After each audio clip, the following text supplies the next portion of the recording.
Mengkaji analisis-analisis Dr. Tifa di buku Jokowi's White Paper, menurut saya, di Indonesia ini mungkin baru akan ada dalam 1 milenium lagi sosok ilmuwan seperti Dr. Tifa.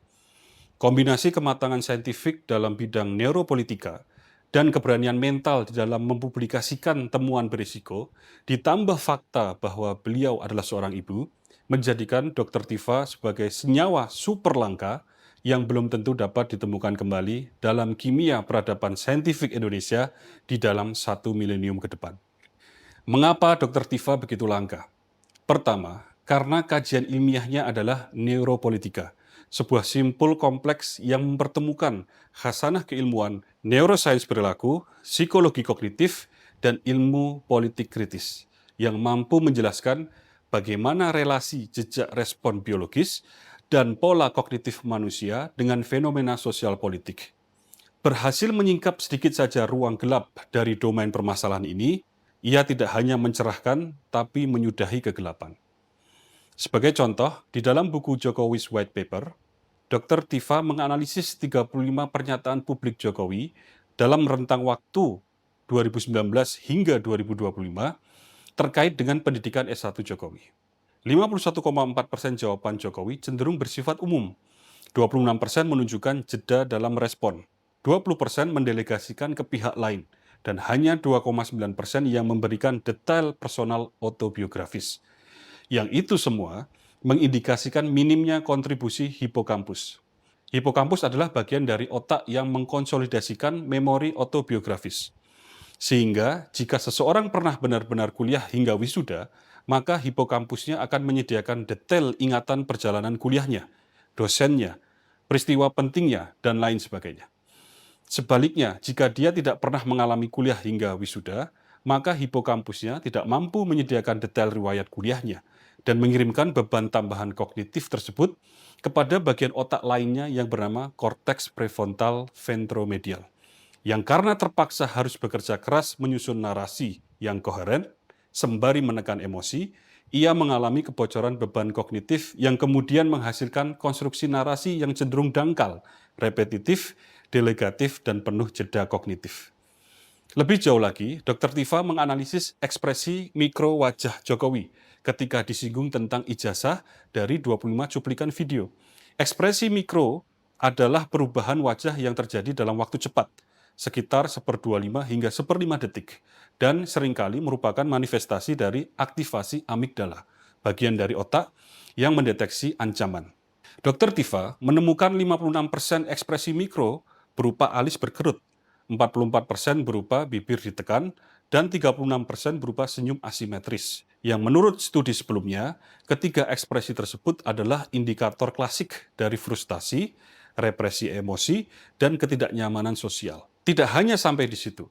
Dr. Tifa bahkan lebih jauh lagi menganalisis 500 komentar publik tentang pendidikan Jokowi yang diambil dari media sosial dan menemukan 42% diantaranya mempertanyakan detail pendidikan, 30% menyatakan ketidakpercayaan, 20% membela, serta 8% netral atau ambigu. Di sini, Dr. Tifa mengamati gejala kuat munculnya prediction error di tengah masyarakat, di mana lebih dari 70% mengindikasikan distrust atau ketidakpercayaan yang diakibatkan oleh ekspektasi untuk melihat dokumen otentik yang malah dijawab dengan realitas bahwa dokumen tersebut tak kunjung ada. Kondisi seperti ini diperparah dengan kecenderungan bias negativitas pada manusia, di mana publik mengisi celah kosong antara ekspektasi dan realitas dengan skenario terburuk, yaitu asumsi ketidakotentikan dokumen. Kajian neuropolitika Dr. Tifa di sini mengizinkan kita untuk menerawang dengan teropong saintifik relasi kunci antara fenomena sosial politik dengan pola kognitif dan respon biologis dari individu yang menjadi subjek utama. Selain itu, di buku Jokowi's White Paper, Dr. Tifa meneliti sifat kepemimpinan dan konsistensi narasi menggunakan pendekatan assessment at distance dan keabsahan ijazah Jokowi dengan pendekatan remote forensic analysis. Kedua, Dr. Tifa itu langka karena memiliki keberanian untuk meneliti sebuah permasalahan yang besar yang menyangkut reputasi mantan presiden, integritas akademik, legitimasi penyelenggaraan pemilihan umum, dan kerinduan bangsa akan keotentikan kepemimpinan. Keberaniannya untuk mempublikasikan hasil penelitian dalam bentuk buku dan di dalam berbagai macam forum sangat patut diapresiasi.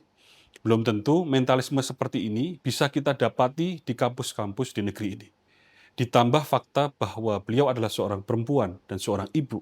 Bagi saya itu semua menambah bobot kerja ilmiah yang telah dilakukan. Ini adalah ekspresi dan apresiasi saya terhadap kemuliaan seorang ibu, dan bukan merupakan perspektif yang meragukan kesetaraan gender. Di negara maju, kerja ilmiah yang dilakukan dengan standar tinggi dan diterapkan pada permasalahan yang sangat penting, yang hasilnya berdampak luas dan besar untuk bangsa, biasanya diganjar penghargaan. Sebagai bentuk hadirnya negara atau pengakuan komunitas akademik akan lahirnya sebuah progres baru dalam pengembangan ilmu pengetahuan sebagai pondasi utama sebuah peradaban. Kerja ilmiah Dr. Tifa sangat layak mendapat apresiasi, selebrasi, dan glorifikasi. Tapi sampai hari ini, sayangnya, belum kita dengar riuh-piuhnya di tengah masyarakat, terutama dari para akademisi. Yang menyedihkan, malah respon nirsubstansi yang berisik di ruang publik dari oknum-oknum yang tidak paham metodologi, yang terlihat hanya ingin mendemonisasi Dr. Tifa dengan karya ilmiahnya. Lebih ironisnya lagi, dedikasi ilmiah Dr. Tifa kini malah justru diganjar kriminalisasi. Apakah kita tidak malu sebagai bangsa menyia-nyiakan dan membenamkan sebongkah emas ke dalam tanah setelah ia memunculkan dirinya sendiri ke permukaan? Saya serahkan jawabannya kepada kita semua. Saya yakin kita yang kembali kepada hati nurani akan bertemu di dalam ruang yang sama. Sampai jumpa di sana.